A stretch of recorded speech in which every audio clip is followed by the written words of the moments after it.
You're welcome. Hello, everybody. Welcome to Motormouth, and we're here in the Boyertown Museum in the Reading Diner. It's a little different today than usual. What's that red stuff on there? Ketchup. It's supposed to be mustard. Ugh! We had this debate. No mustard. No mustard, no pickles, no. Okay. Okay, sorry to interrupt you. It's on a potato roll, though. Does that give me some point? Yeah, it's okay. like a vegetable. That's right. Okay. With the tomato, it's perfect. Yeah. Well, it's a little different here today because it happens to be Hoods Up weekend. Mm-hmm. So we're here live during this event. It's Saturday. We got a lot going on today. Hoods Up weekend is exactly what it sounds. Mm-hmm. We have opened the hoods on pretty much all the cars and trucks that are here in the museum. And if you're a motorhead, this is a great time for you to come out because you can see the insides of all these cars and trucks. We're going to start one later. I don't know if we'll still be filming by that point. And we've got a guest car here today that we're going to talk to as well. So that's going on today. If you weren't here today, you missed it, don't worry. We do this once or twice a year, so we'll do it again. We'll let you know those dates. And just for a little added extra, it's Dollar Dog Day here too in the diner. So you can come in the diner and have a hot dog and a drink, $1 each. You know, spring training starts today. We got to get in the baseball. Yeah. Field. Oh yeah. Oh yeah. So if you missed today, there's a couple of other events coming up soon. Tuesday, March 5th is Fastnacht Day, Fat Tuesday. So we'll be here in the diner serving Fastnachts and coffee. It's 11 to 2. Looks a lot like Diner Day. Pay a quarter for a Fastnacht, nickel for a cup of coffee. Speaking of Diner Day, we'll have another one of those coming up soon. That's Saturday, April 6th. That's 10 a.m. to 1. So we'll get your pie and coffee ready. So and for that Diner Day, I'm gonna urge our viewers to come wearing vintage clothing. Yes. And it kind of adds to the ambiance because we've got the old time music playing. We got old time prices on the pie and coffee, of course, and it would just be neat. And you know, have your picture in vintage clothing taken in front of one of our vintage vehicles. It adds to the ambiance of the day. I mean, Yeah. Christmas card stuff. There you go. See, it's perfect. So we have, like I said, a guest car. We have 3 guest cars here today. Correct.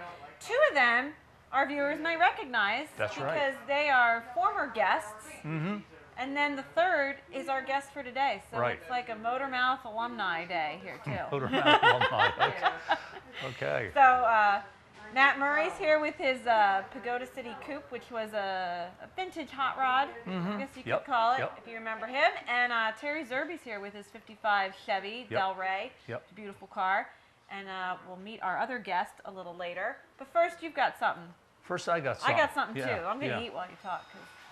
I'll tell you what, viewers, it's terrible standing here because I can smell the hot dogs and I'm hungry. And now you're going to be eating in front of me. That was kind of cool. It's going to get cold though. So. Yeah, but it has ketchup on it. It won't bother me too much. All right, good. Okay, what I'm going to talk about today is something I came across in an old hot rod magazine from the early 60s. And it was called a Schaller Cam.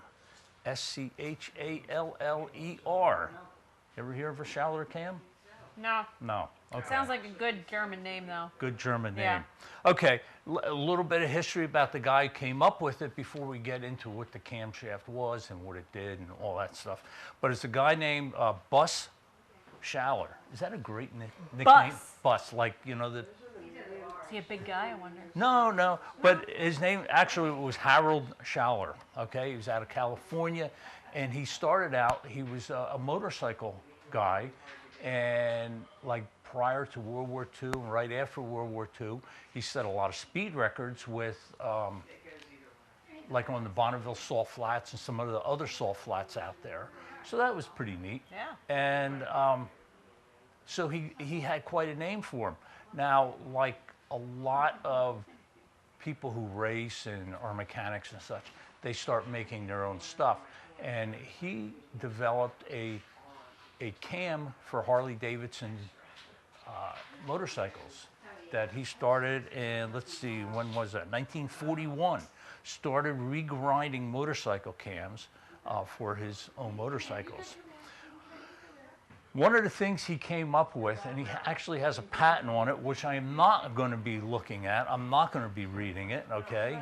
You wanted, I did that for you. You didn't need some sleep. No, this week. actually, it's not that complicated, and you know. So anyway, he has a patent, and it's a quarter-speed cam. Now, I'm going to assume most people know that a normal camshaft is driven at half speed compared to the crankshaft. This one's a quarter speed, so it slows down things even more. But with the quarter speed camshaft, instead of one lobe per revolution, you got two lobes. So on one revolution of the camshaft, or the camshaft, your valve will open two different times. Okay. Now, if you look at the picture, you see an advertisement for a shallow cam. I'm not sure. I think that's from 1961. That advertisement you're looking at. And it shows one of these camshafts kind of floating through space. See it there? I like it. It's very space-agey. Yeah, space, I like it. Yeah, like right up my alley. Star Trek-ish. Exactly. Yeah, okay. And then if you look at number 2, there's a picture of the camshaft. It's not real clear, but if you look at the lobes on it, they look like kind of diamond-shaped instead of like egg-shaped as you would normally have it, okay? Then if you go to picture 3, it shows an actual diagram of the two compared to each other. And you can see how they operate and stuff. Yeah, they are different. You know, so there's your normal one with just the one lobe there. And then you see that other camshaft with like two pointy things. That's your two lobes. Now, the profile of it looks a lot different than a normal one. However, at a quarter speed, the same thing is happening with the valve opening and closing, and it ends up doing the same thing. Now, to get back to Bus Schaller, in 1957, he had a patent. It was approved in 1959 for 4-cycle engines with this cam. 58, he bought a camshaft grinder to do automobile engines. Prior to that, he's just doing motorcycles. 59, he produced his first cam for a car, which was a fuel-injected Corvette. He had a partnership with Fred Offenhauser and Ollie Morris, who worked for Offenhauser, but it really didn't work out good because Bus went out on his own and the whole thing kind of dissolved. Bus approached car companies about putting it in their cars, but none of them were interested, and they said it wouldn't work. Okay. In 61, they actually formed their own company, and it lasted a little while until Bus died. And I'm not sure when he died, but it did last for a few years. I'm thinking to the mid-60s. Now, most of the people I've asked about a shallow cam, they haven't heard of them. So I know they're just rare. a little thing. Yeah, it's either rare or just something that didn't work. So why were they successful? Okay. They had a problem with high RPM engines. You'd actually have valve float, so that the valve springs wouldn't open and close or compress and decompress quick enough so your valves would float, causing problems like the valve would get in contact with the piston, and it would end up breaking things, major damage there. So the solution would be stronger springs. Well, stronger springs takes more horsepower from the engine, so he comes up, he slows everything down, you wouldn't have the valve float, and everything would be nice. And so that was that. And there's another thing about quarter speed cam meant less friction. Again, friction was another thing that was eating up the horsepower in the engines. They also had road performance was better, and they didn't quite understand that, but they would actually have better horsepower than without it, better torque, better acceleration. Of course, it would be quieter, and so there was several ways that would be an advantage there.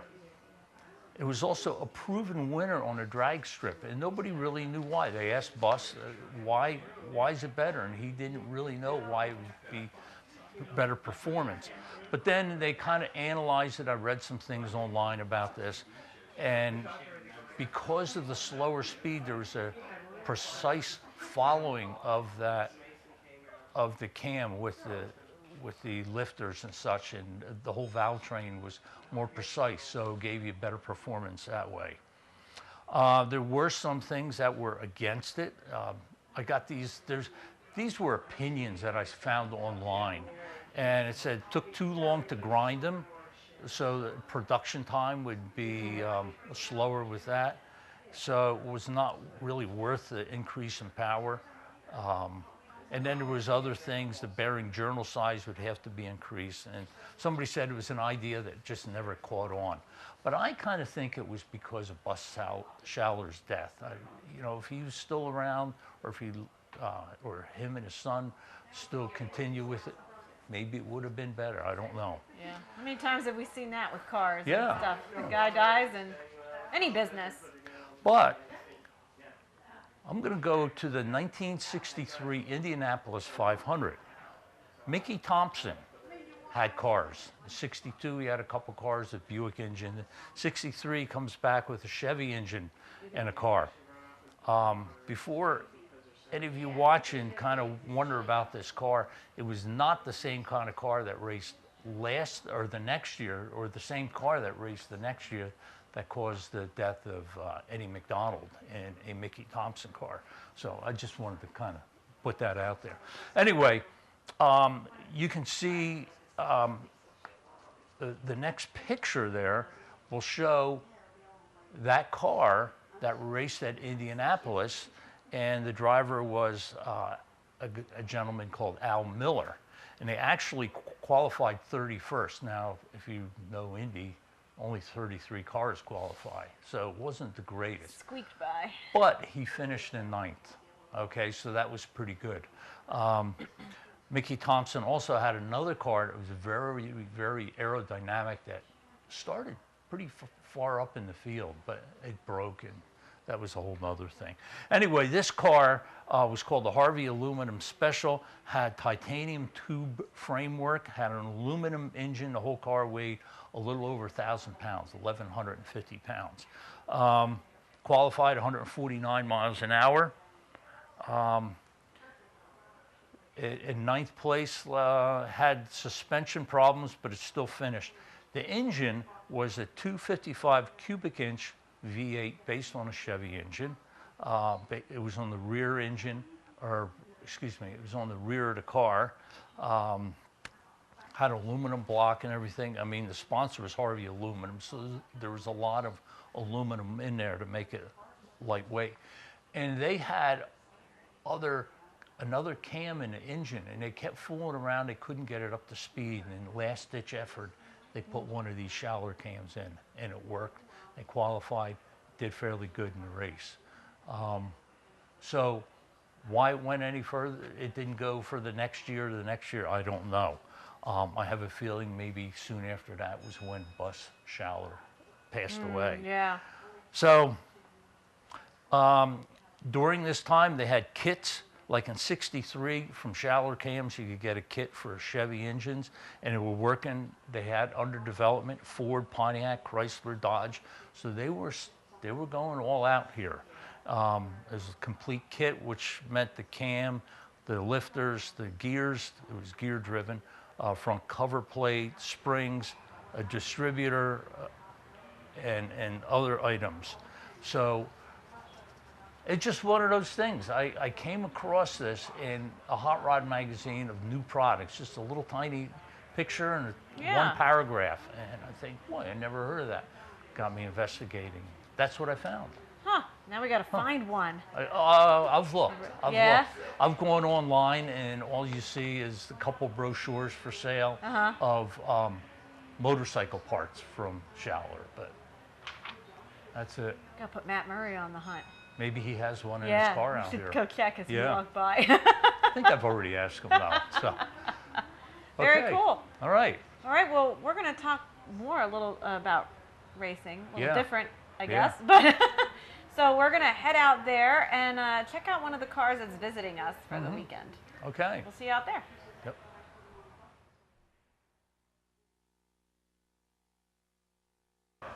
Okay, well, we've come out of the diner and into our guest area here. And I want to welcome Mark Rubright for coming today. Thank you. Thanks, Mark. And this is wildly different from anything else here. So what did you bring today? Today I brought a car. It's a 1964 Malibu. It is a street car, but mostly a race car. We do a TV show called Memphis Street Outlaws, and we do a lot of street racing, airport racing, no prep racing with this car. So it's a little bit different than what's usually here today. Yeah. Now, before we continue, okay, you said street racing. Now, I know street racing, the police sort of frown on that. They do. Yes, they do. But you were explaining what goes on, like for the TV show with street racing. Yes. So to kind of set our viewers, you know, so you're not being an outlaw. Right. Well, I guess you are an outlaw. Well, sort of. Yeah, kind of. Pretty much the TV show that you see on TV, the Street Outlaws, it is street racing. It's all real. The bets are real. Everything's real. The biggest part is the road is kind of shut down. There is safety crew there, so when you race on it, you're still street racing on a road. The cops actually block both ends, and they pretty much just let us have at it and let us race. So it's pretty much street racing, except for it's kind of in a sort of controlled environment, so no spectators and nobody can get in, and you know, it's pretty much just us risking our lives, nobody else. Okay, now, you know, you've heard of street racing all my life. I've heard of people racing. When I was in high school, you'd hear guys going out and stuff. This isn't your usual street car, though. This has how many horsepower?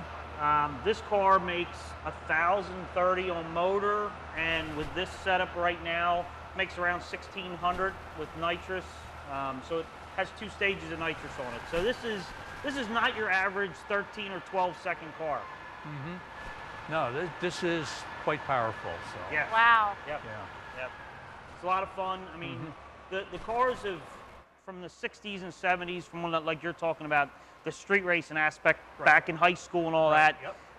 You know, 4-speed cars, stick shift cars, and you know, going out on the highway and racing. You know, they were 13, 12, some 10, 11 second cars.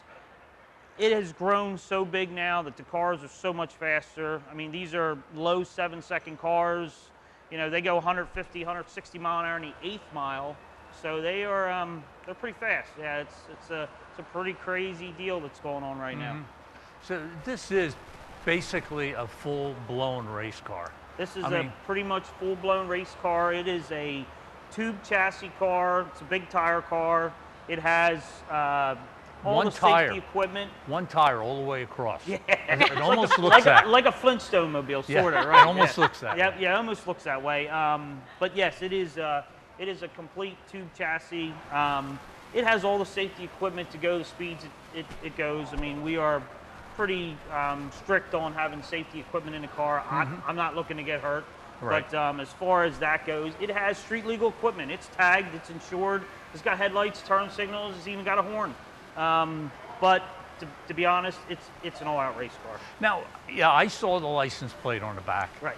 And I'm thinking, how do you get around that? I mean, well, I forget what kind of questions they ask about a car. You know, now Pennsylvania doesn't really question, as long as it's a reconstructed vehicle. Okay. You can get pretty much whatever tag you want on the car. I do a little street driving with the car. We don't do much. I mean, the car is set to street race right now. So the car is made, you know, the chassis and everything we've done, we've tested, and you know, I try not to disturb it from where it's at. That way, if you know we're going to an event and it's a road or it's an airport, we're able to just put the car on, do minor changes, and it'll go A to B. That's what it's made to do. And you were telling me earlier the changes you have to make between like driving it on the street, even racing it on the street, and going to a drag strip, for instance. Okay, and what I'm referring to the street racing here as, you know, a timed event, not just going out with your buddy, but an actual racing event put on the street versus a drag strip. You say there's a lot of changes also. Yeah, the car, to get a car to go down let's just say a public road, a blacktop road that is in front of your house or wherever, to take a car like this and try to get it to hook and not spin and go down the road compared to going to a prep drag strip. The car is completely set up different. Yeah. It's all about getting the car and getting the weight on the tire and keeping the car planted on the ground, where a drag strip, the track's sticky, so you can change things to make the car leave. This car right now is completely set for a street. So for me to go change it to race it at a track, I'd have to take a day out and change the shocks and the struts and change everything around and change the tune-up, and it's a lot. So And you were explaining something like a street, and you don't really think of this as basically kind of like porous and bumpy and stuff, whereas a drag strip is smooth, probably pretty close to the way this floor is. And so a drag strip's usually concrete. Yeah. So you have a concrete surface, which makes the car hook better. Right. Where a road, depending on how packed it is, you know, and what blacktop they used and how good the blacktop was, makes a big difference in how the car is going to leave and what you need to do to the car to make it leave. So, I mean, there's a lot involved in what these guys are doing on TV that people behind the scenes don't even know. I mean, they think you just go out on the road, and I watch videos like on YouTube. These guys are testing their cars out on the road and trying to get them to go, and you know, most of them can't get them to go because they're not taking in all the consideration of what the road is. You know, Memphis actually, their roads have used shingles in them, so it's kind of like a brown blacktop. And when we were down there, when you would do your burnout, it would turn into powder. And we were trying to figure out, you know, why the blacktop's powdering up, you know, and it would get all over the tires. So there's so many different things you got to know when you do a burnout and race a car like that on a road. used shingles. Used shingles. Yeah, they grind them up into the blacktop to get rid of them. They put them in their blacktop, and their roads, some of the roads are brown. So when we were down there, I'm looking at the, you know, the blacktop, and I'm like, wow, the road's brown. Why? Yeah, why is the road brown? And you know, then the guys were telling us that, you know, they grind up shingles sometimes and throw them in their blacktop. Man, how about that? Listen, it's all about winning money. So you got to have the edge if you want to win. The things you learn on this show, That's right. brown roads in Tennessee or Memphis. No. Yeah. Yeah. Okay. Okay. Now I have to refer to my cheat sheets here. So you said the thing kind of rattles a lot and is kind of noisy. Now I'm looking like at this window. Am I allowed to touch this window here? Okay. It's flexible. Plexiglass. Yeah, it's plexiglass. So I can see that rattling around. Yep. There's a lot of fiberglass stuff on this car, like the hood, hood and fenders. And I noticed the deck. The roof and the quarters are steel. Everything else is fiberglass. The windshield is plexiglass, Lexan. Everything is lightweight. It's made to take all the weight out of the car. And it's kind of noisy. It's very noisy. It's got 5-inch exhaust. I have a little. I have a. Yeah, I know. I pulled it in, and I'm sure people were. Exciting. Yes. It was exciting. It has a little muffler on it, but the muffler's about this big, so it really doesn't do much of anything. But is that muffler again to make it street legal? Sorta, yeah. Some tracks require that cars like this have a muffler rule, that because the neighborhoods don't want to hear the cars, so they make it mandatory that you have a muffler on your vehicle. So they produce a muffler that's about an inch wide, and it's completely hollow and has like 2 lips inside it. Okay. And they consider that, you know, a noise reducer, which it really isn't, but it meets the you know, the clause requirements. The requirement in the neighborhood. Yeah. Okay. So I think you said. Did you say the speed that you can hit this with? This car will go around 150 in the 8th mile. It's been, we bought this car from Chicago a while back, and I have a couple motors for it. It's been 728 at 188 miles an hour in a quarter mile, but now it's set for 8th mile. So we kind of, it's a high 4-second car in the 8th mile, which is like a low to mid 7-second car. So it'll, you know, it's fast. It's 60 foots. I mean, it's a pretty wild ride when you hit it, you know. So you said like the engine was assembled. There's somebody in Maryland, you said, I think? Yeah, Okay. I have a guy that does my motors. But you spec it out for them. Me and him Right. both do, yeah. Yeah, I've been building so- motors for a long time. Yeah, so Yeah. there's an art form for Yeah, getting the my motor. combinations. Just like any race Yep, motor, I we, guess.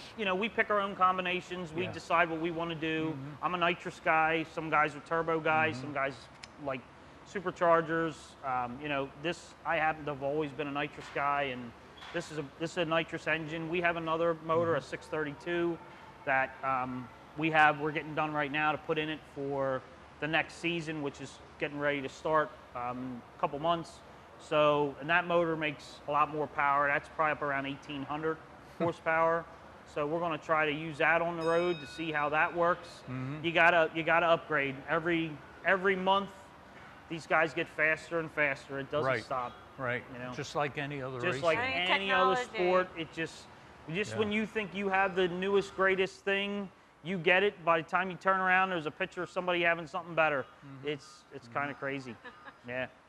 And you said you bought the chassis from Chicago Yep, or something yep. like that, but you assembled it here in Pennsylvania. We disassembled this whole car, and then I Yeah. put this whole car together. Yeah. You In know, Pennsylvania. Yep, Pennsylvania. Okay. We put this whole car together. get that? We did it at my shop, Pennsylvania. and we've had everything out of it. We're actually getting ready to rewire the whole car and change the motor out and do some upgrades to it to compete this year. So, yeah, we're working on it. So you have, you mentioned you went down south. We're on Discovery Channel. Yes, They have a show. Memphis Street Outlaws. Okay. And how'd you do down there? Well, we went down there. We took a team. I took a team of 16 cars with me. We were called the PA Street Outlaws, and we went down there to race JJ, the boss, and his group, and we did very well. We took a lot of money from them. Our episode aired in October of last year. It's still on Discovery now, but I actually got to race JJ. He actually sat on me. That's kind of one of his games. It's called Chase is a Race. If you leave a little early, that you have the option to either chase the guy or sit on him. He sat on me. I took off, and our cars were evenly matched. It would have been a really good race. He was watching me test prior to racing him.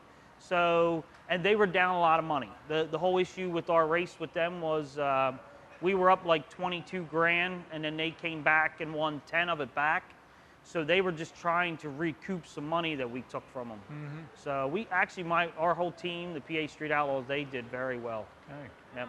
Yeah. Yep. So you went down there, and there are events up here, correct? Yes. Yep. Okay. We're having a race on an airport in April 6th. It's in Berkeley Springs. It's called Airport Wars.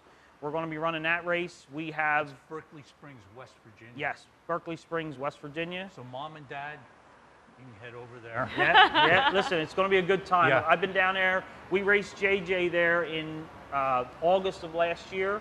We ran him there. That's our second race that we were on TV with him. And we're having another race, like I said, April 6th. We have a no prep race September 21st at Maple Grove. There's some OKC guys. They're the Oklahoma Street Outlaws. There's going to be a couple of their guys come to that race. And then we have JJ's going to race us again in Delaware at US 13. I think it's June 28th. So, and then we have so many like airport races in this area.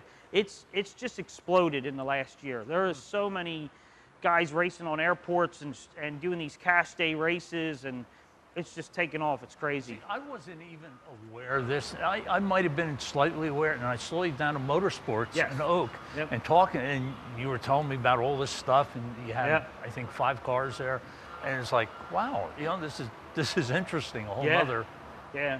part of the auto racing sport. Yeah, we'll say. I put this team together to go race him. They had contacted me, and then I got back to them, and they wanted us to come down to Memphis. That was in 2017 or 2018. We went down and raced them in April, and the group of the Street Outlaws that I put together, the PA guys, we probably have 25 cars now in our group, which is a lot more than anybody else.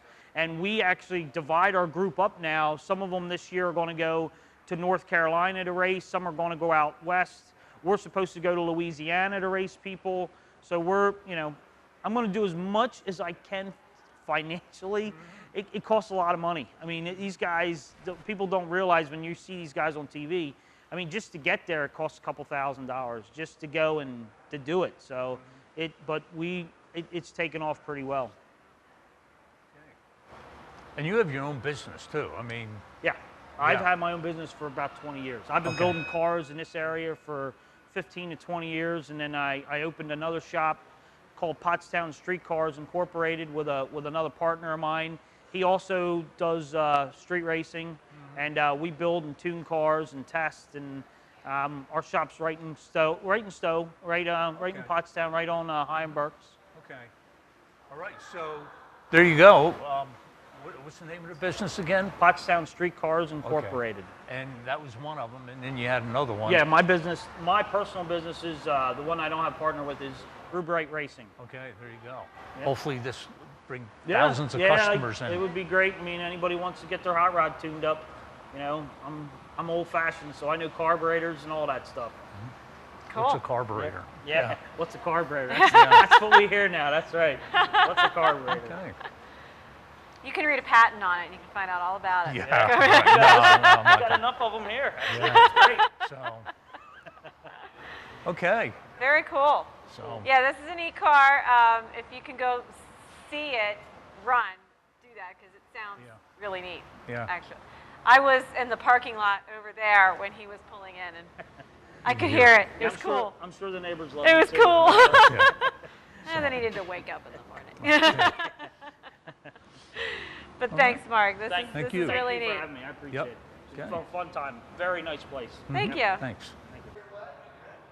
Okay, here we are in front of some old cars, and these are like way different than what we just came off of. Am I right? Oh, Right? I'd say so. I think maybe the horsepower is the same.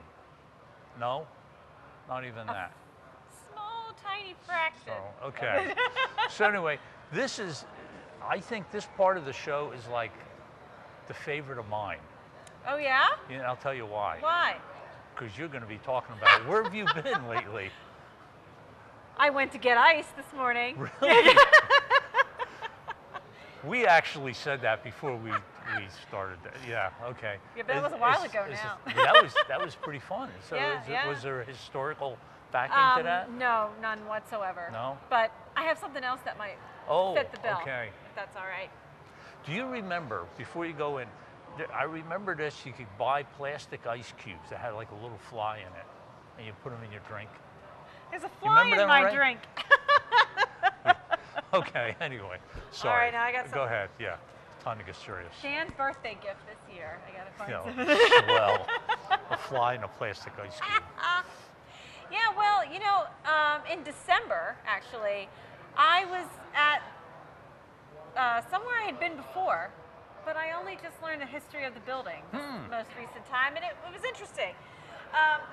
Quick background is the Boyertown Museum is part of the Berks Heritage Council. So what is that, you may ask? Well, it's a group of museums and historic sites and societies and places throughout Berks County. We all get together and we talk about ways to, you know, publicize ourselves, each other. We talk about problems we've had or successes we've had, and we try to share them and, you know, kind of work all together. One of the cool perks of it, though, is that every other month we meet and we rotate sites, so we get to visit all these sites and see what they have, and usually get a little mini tour of the place, so it's really cool. Well, back in December, our meeting was at the Center Park Historic District in Reading. Okay. And I've been there before, but I learned more about it this time, and it's a really neat place. The historic district there, it's now the headquarter building, which I'm going to talk about in a few minutes. That's on North 5th Street, 705 to 707 North 5th Street. But also Center Avenue is part of it, and that's Route 61. Lots of really pretty buildings, homes there. And that's kind of their focus. They try to preserve the architecture of the area, and it's all these really nice, like Victorian kind of mansions and things. In fact, two of the mansions there, one is called the Overlook, and that's a photo of that there on your screen. That's for sale right now if you're interested in buying.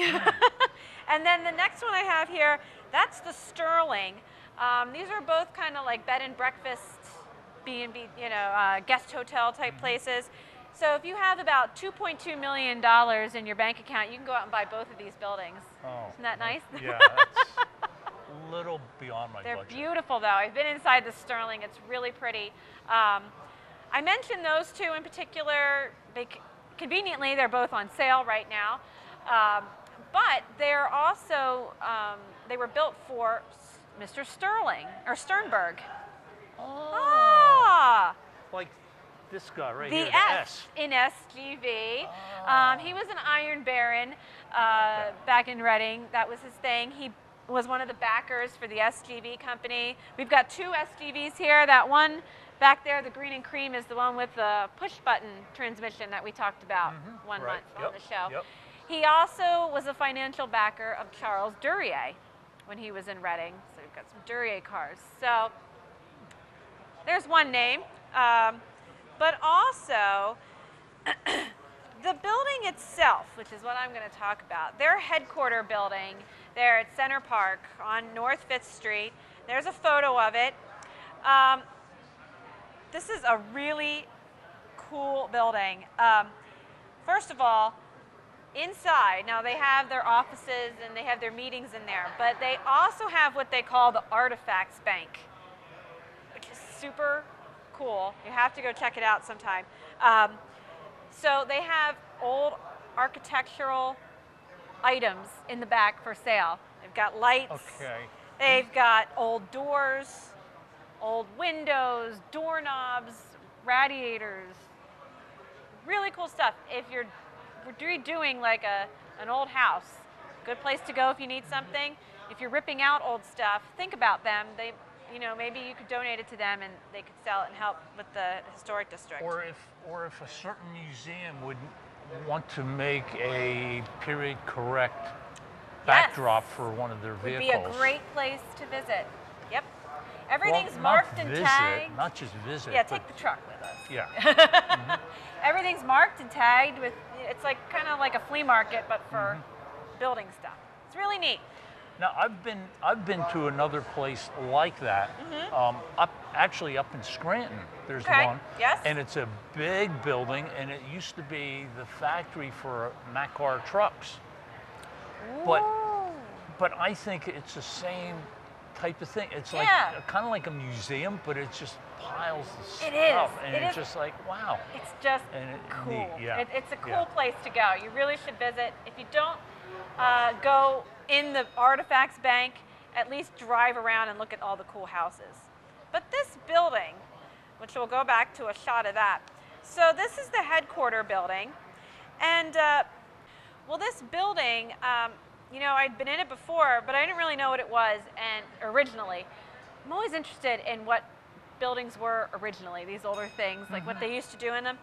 So this one was built in 1927 for Memmert Tire and Service Center. Memmert. Memmert, M-E-M-M-E-R-T. There's a sign inside the building with an ad in there from the Reading Eagle from 1927 when it opened. He sold Goodrich, but I'm understanding too that he sold different brands, and that changed a little bit over the years. You'll see where the building now says Center Park Historic District and the Artifacts Bank. Those panels were changed out to advertise whatever tire they were trying to sell or marketing at that point. And it has 3 nice big glass display windows, and they're still there today. And then that garage door all the way to the right is how you get back into, the service area. And this was an auto-related business for 33 years. It was later a Studebaker dealership. So in 1950, it was by J.D. Corbett, Studebaker, sales and service. There's an ad for it. Every ad I found was that sort of thing, nothing really fancy, but they also did used cars as well, because you see they're advertising Chevy and Dodge. And then in 55, it was the Burl Klein Studebaker dealership.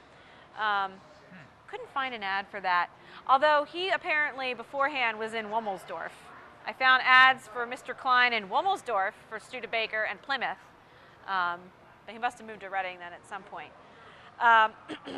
So that was there, and then in 1960, it was sold to the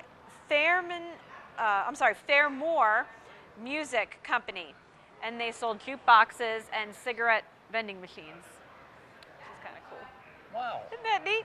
Which is another thing that you don't see. No, you don't see those anymore. And what year was that? That was in 1960, so that's when it stopped being an automotive place of business. A few other companies were in there for different, like a photographer was in there for a while. And then in 1992, the Historic District started renting that back area for their artifacts bank. And in 2005, they bought the whole building, and it's now theirs. They've done restorations in there. The interior is, well, before I get to the interior, I'm sorry. The restorations on the outside include, there's like tile work above those windows. You can see that was restored to look as it did when it was built in the 20s. The roof line has like a staircase look to it. That had kind of been, I guess, modified over the years. That's back to the original 1927 look. But when you go inside, I was so taken aback by the walls, because they've got this really like over-the-top stucco treatment inside. It's really cool. Lots of cool wood trim, and there is a cool tile fireplace, which I didn't even get a good picture of because I was so intrigued by the stucco. But it's like, it's almost like more over the top, I guess you would think, for like a tire place. Like, I guess that's what intrigues me about it. It's so fancy inside, and they were selling tires, but it's very, what did I read? They said it was very arts and crafts, which is a architectural movement. I don't really know much about architecture. I'll take their word for it. But really, really cool building. And then, so again, even if you don't have time to get out and go check out the Artifacts Bank, drive around the area, because the houses there are absolutely gorgeous. They're really nice houses. And a lot of them have turned into like hotel type things. So again, this Artifact Bank is where? It's on North 5th Street in Reading. Which is Route 61, right? Well, sort of. Oops, no. Okay. Center Avenue is 61. They kind of veer, they come together, but then they veer off. So this is on the 5th Street. 5th Street. Just a few blocks from 61. Okay. 2-3 blocks away. So it's a really pretty drive. I highly recommend it. If you want information on this group, it's centerparkhistoricdistrict.org. Center, you know, is spelled with R-E instead of E-R. Oh, fancy. Yeah, Old English. fancy, exactly. And I thank Mike Lauder, who's the director over there, because he sat and talked with me about this building after our last meeting, gave me the history of it. So I appreciate that. Thank you, Mike. One last cool little tidbit. You'll like this, because it's a weird Kendra thing. So now, the house is no longer there, but the house that was next door to this building in 1927, this was built on that house's yard, I guess, so to speak. Okay. The house was owned by William Loudon. Ah, cough drop guy. Loudon cough drop fame, which is cool. I mean, these are believe it or not, he was, well, Loudon cough drops were everywhere. He made a lot of money. This is the kind of area, like these were the industrialists area. His son played in My Mother the Car? I'm kidding. I'm kidding. Man, I got all excited. Okay. Okay. I'm sorry. I just disrailed. That would have been so exciting. Yeah. But there's just a cool ad. I had to throw an ad then in Yeah. there for Ludens. So that was right next door. So definitely take a chance to go check out the building. Again, it's just like, to me, it's just over the top fancy for an auto place, but it's so cool. I think it's neat that, you know, it's like a sort of a historic building. It has a lot of history written. Yes. And, you know, I would like it because of the automotive Connection. background of it. But I'd also like it because of what's in there now. Yeah. So It's a neat place. yeah, And the it's, stuff in the middle I didn't really care about. Photography studio. yeah. So But the cigarette vending machine. right. That's interesting. interesting. Right. Yeah.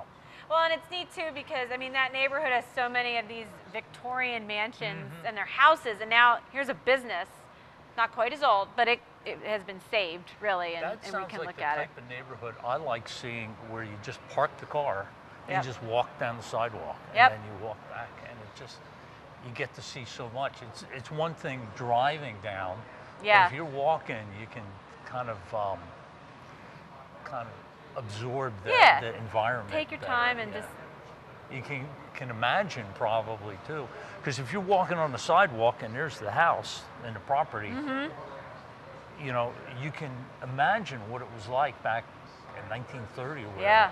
Whereas you're in the street, you know, you're in a modern car yeah, and all that stuff. yeah. So Take a walk, and take a walk. a leisurely walk. Okay. Well, and the Sterling Hotel, which was Sternberg's big place, like the overlook is his cottage, I guess, and he built this bigger hotel. The Sterling, which I've walked inside of there, and the furnishings are really, like, they're also period correct, and has all the woodwork and stuff. And I was reading today, because, like I said, they're for sale, and in the Reading Eagle they had said that the furnishings there were his. They still have a lot of that furniture because a family of his has actually, I think, loaned it to the hotel to use. So it's even the furniture that, you know, Mr. Sternberg here used and sat in, and that's cool stuff. Cool stuff. I have to see that again. Yeah, medicated. Wait a minute. Oh. Medicated for clothespin nose. Yes, I like that. that's a great ad. It is. You remember those clothespins that didn't have? Yeah. That's the kind my mom had. Yeah, we had those too. The spring ones were more expensive. Yeah, no, we don't need all Spring that. ones were good for That's putting fancy. bubblegum cards. Oh, I was going to say closing up your chip bag again. Oh, well, that too. Yeah. So that's Center Park and the old Memert Tire and Auto. And that, I hope everyone enjoyed the show today, especially since we had so many background action and noise. I hope that was... It was fun. And the thing is, I guess there was a couple times I was sort of distracted maybe, but you know, we are at the museum. We have a special event today, and hopefully those viewers there who couldn't make it are seeing, hey, you know, this is a happening place. Yeah, next time So- we'll have to get out here. Yeah. And So, yeah, and I'm sure too, you know, during when we were talking to Mark, I don't know if it will show up on the video at all, but there was another engine starting yes, at one point. I heard that. That Was is, it Pullman? yes, that What was it was? our 1915 Pullman, which will be starting again today as well for people when they're here. And actually, I think we talked about that car on the show because the gentleman who sort of built it, it's built from Pullman specs Okay. and blueprints. Paul right. was on our show. Yeah, when we first got the Oh, car. yeah, maybe 2 years ago now, talking about Pullman and the Pullman cars. So again, more Motormouth Yeah. alumni going on. And I but- know our viewers, maybe they could. Maybe they got special televisions out there or computers. They could smell the hot dogs too. That's right. Which I will have as soon as we're done here. Yeah, we like I said, we thought we'd feed the masses today Yeah. while they were here. But it's been a really good day. We had a lot of visitors through the door. I hope that wasn't distracting for you viewers. I hope it made you convince you to come out here then the next time we do this. So I don't know. I think we need to do this twice a year, not just once. What do you think? We do our TV show on Saturday too. Yeah. We have our vast viewing audience That's right. be part of the show. So, now actually, I did talk to people about we're doing a show, and they said, "Hey, well, it'd be neat to watch." And so they came out and they were standing in the wings. Yeah. So. We had an audience. That's cool. So again, coming up, if you weren't able to come out this weekend, we have some other events coming up. We've got Fastnacht Day on March 5th. That's Tuesday, Fat Tuesday there. And that's 11 a.m. to 2. And we'll be in the diner again with Fastnachts and coffee. And then shortly after that is Diner Day, April 6th, Saturday, and that's 10 a.m. to 1 p.m. Wear vintage clothing. Yes, you all have homework. You all have to come in vintage clothing. Yeah. I have to find some. Yeah. Yeah. I have to get a plaid shirt. I don't think you have any plaid shirts. You didn't wear plaid today. No. Yeah. I'm incognito. So that's Saturday, April 6th. And really, I guess after that, we'll be gearing up for food truck. But we'll have more details on that later. Those are the two big ones coming up. Of course, they're in the diner, so of course they're going to be good. The diner's always good. It's a good focal point. That's right. So, Place. speaking of, I think the hot dog smell is getting to us, and we're going to have to wander over there. So, I hope that you all enjoyed the show today, and thank you to all our guest cars that came, Mark, who was on the show, but also the other guests that we had today, too. So, thank you, everyone, and we will see you back here in the museum next month. What are you doing? A letter. May I? Dear Dolores, sometimes you remind me of a house. You know this is pathetic, right? Put this down. The distance between us is breaking my spirit. Falling in love with you was the easiest thing I have ever done. P.S. Kiss the kids. That's like clanging a cowbell at the end of Shostakovich's 7. That's good. It's perfect, Tony. Come on, get out now. You never win with violence. You only win when you maintain your dignity. You don't know your own people. You, Mr. Big Shot, doing concerts for rich people. So if I'm not black enough, and if I'm not white enough, then tell me, Tony, what am I? Anyone can sound like Beethoven. But your music, what you do, only you can do that.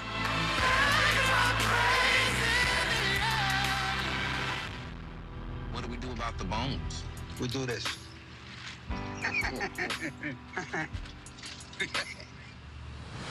Pick it up, Tony. Squirrels would have ate it anyway. Pick it up.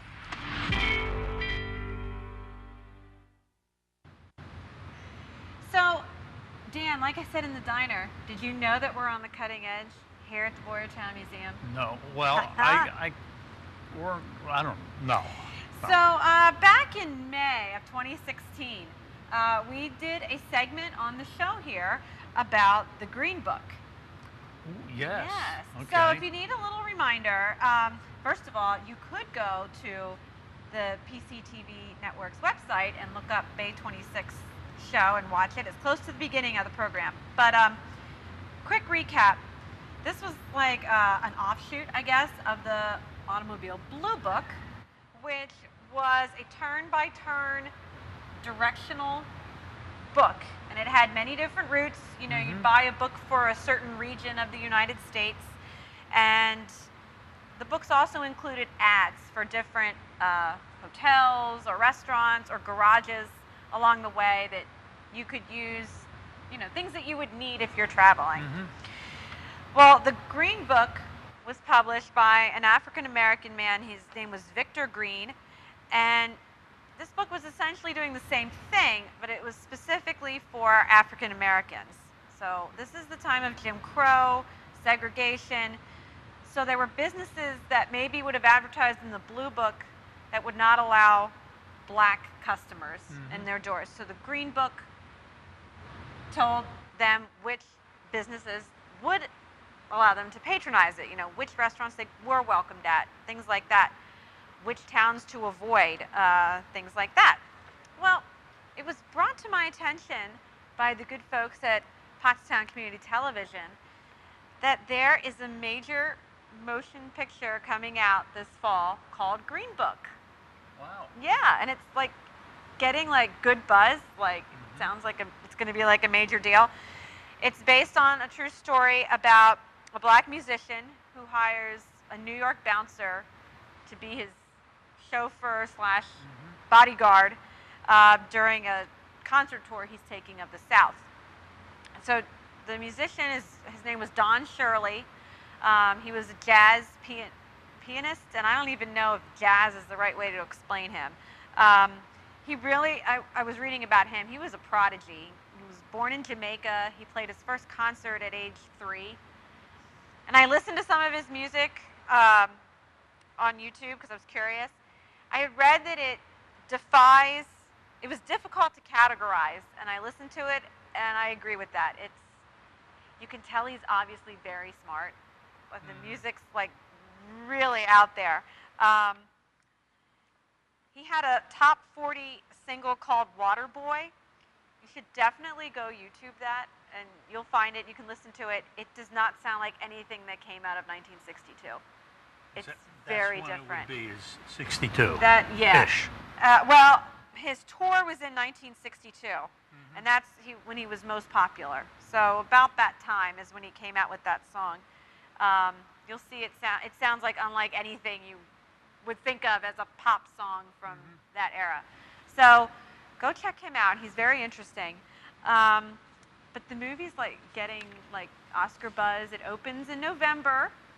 And I was reading too about the production that they announced they were making it in 2017. So I think it's obvious, Dan, that they watched us. Oh, absolutely. Got inspiration, right? Yeah. We are on the cutting edge. That's the cutting edge part of it. That's yeah. it. Yeah. So it was just neat because I know it seemed like we were all kind of stunned by this, like it was a discovery for us. Yeah. And now it's like we see it in all these different places. I know we've seen it like for sale, reprints and things. And the thing is, when we bring visitors here and explain this, they're like shocked. Yeah. Yeah. And but you think about that time, and it makes sense. So it's going to be a major motion picture. I think we inspired it. Not really. I'm sure. I'm sure. But it's neat. So if you want to learn more about the history, we delved into a little more back in May 2016. Go check it out. I'm interested to see the movie. I'm just curious to see like a real life person's experience with that. And I'm sure, I would assume the book is mentioned at least in passing in the movie, if that's where the title comes from. And what's the Otherwise, title it would be again? very confused. It's just called Green Book. Okay. So I just thought we should let our viewers know it's on people's minds right now. So go check out the show and learn more about the history of this. Come see the case in the museum and learn about that and all the other cool stuff, wayfinding stuff from back then. So that really about wraps us up for tonight. We're out of time. We weren't really all over the map. We stayed in Mount Gretna a lot, didn't we? We did, yeah. But thank you all for joining us, and we will see you next month here on Motormouth on PCTV.